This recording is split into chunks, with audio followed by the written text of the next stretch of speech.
तालिबान और भारत को लेकर ये अटकलें एक बार फिर तेज हो रही हैं कि भारत तालिबान को मान्यता दे सकता है। अफगानिस्तान में दूतावास के खुलने के साथ ही इसकी शुरुआत भी हो सकती है। हालांकि इस पर भी अभी सस्पेंस बरकरार है, क्योंकि भारत ने अब तक अपने पत्ते नहीं खोले हैं। तालिबान के अधिकारियों के साथ भारतीय प्रतिनिधिमंडल की मुलाकात लगातार जारी है।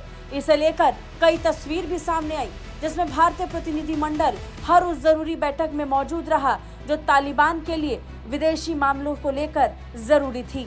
भारत ने तालिबान से पूरी तरह दूरी नहीं बनाई है और अब हाल ही में भारत तालिबान के प्रतिनिधियों की एक और मुलाकात के बाद फिर से अटकलें तेज हो गई हैं कि भारत तालिबान को मान्यता देने के करीब पहुंच सकता है।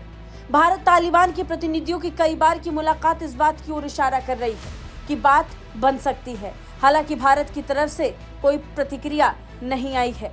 भारत के एक प्रतिनिधि मंडल ने अफगानिस्तान की राजधानी में तालिबान शासन के वरिष्ठ अधिकारियों से हाल ही में मुलाकात की। इसे लेकर एक तस्वीर भी सामने आई। यहाँ भारत के अफगानिस्तान के लोगों को मानवीय सहायता देने पर चर्चा की गई, लेकिन एक और चर्चा शुरू हुई जिसे सुनकर पाकिस्तान को सबसे ज्यादा मिर्ची लगी और पाकिस्तान का दिमाग खराब हो गया। दरअसल भारत ने अफगान व्यापारियों की ओर से चाबहार बंदरगाह के इस्तेमाल पर चर्चा की है। यानी व्यापारिक स्तर पर अफगानिस्तान और भारत के बीच बातचीत शुरू हो चुकी है और इसे लेकर भारत करीब से नजर बनाए हुए है। भारतीय अधिकारियों के प्रतिनिधि मंडल ने तालिबानी शासन के विदेश मंत्री अमीर खान मुत्ताकी से मुलाकात की। इस बीच इस बात की अटकलें लग रही हैं कि भारत अफगानिस्तान में महावाणिज्यिक दूतावास खोल सकता है। भारत अफगानिस्तान के जरिए व्यापार शुरू करना चाहता है। भारत का प्रतिनिधिमंडल अफगानिस्तान के व्यापारियों से भी मिला। इस बीच भारत ने कहा कि अफगानिस्तान के लोगों के साथ ऐतिहासिक और सभ्यतागत संबंध है और ये पुराने संबंध हमारे दृष्टिकोण का मार्गदर्शन करते रहेंगे। वहीं तालिबानी विदेश मंत्रालय की तरफ से कहा गया कि भारतीय अधिकारियों और अफगान व्यापारियों के बीच आर्थिक और वीजा से जुड़े मुद्दों पर चर्चा हुई। अफगानिस्तान चाहता है कि वीजा में भारत थोड़ी सी ढिलाई बरते और व्यापारियों को सहायता दे।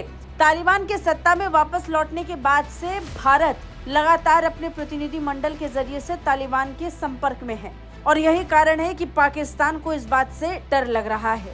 पाकिस्तान को डर है कि भारत और तालिबान के बीच में बढ़ती नजदीकी उसके लिए मुसीबत न ले आए और चाबहार पोर्ट उसके लिए एक सबसे बड़ा ब्रिज का काम कर सकता है, क्योंकि अफगानिस्तान और भारत के बीच में व्यापार के लिए चाबहार बंदरगाह के इस्तेमाल को लेकर बात बन चुकी है। यही कारण है कि पाकिस्तान अब इससे डर रहा है। वहीं विभिन्न मीडिया आउटलेट्स का मानना है कि भारत प्रमुख व्यापारिक केंद्र कंधार में एक वाणिज्य दूतावास खोलने की कोशिश कर रहा है। ये शहर पाकिस्तान के करीब है और इसलिए रणनीतिक लिहाज से इसका फायदा भारत को हो सकता है और पाकिस्तान को बड़ा नुकसान। हालांकि इसे लेकर भारत की तरफ से कोई प्रतिक्रिया नहीं दी गई है और अगर ऐसा होता है तो ये पाकिस्तान के लिए सबसे बुरी खबर होगी। ब्यूरो रिपोर्ट, भारत तक।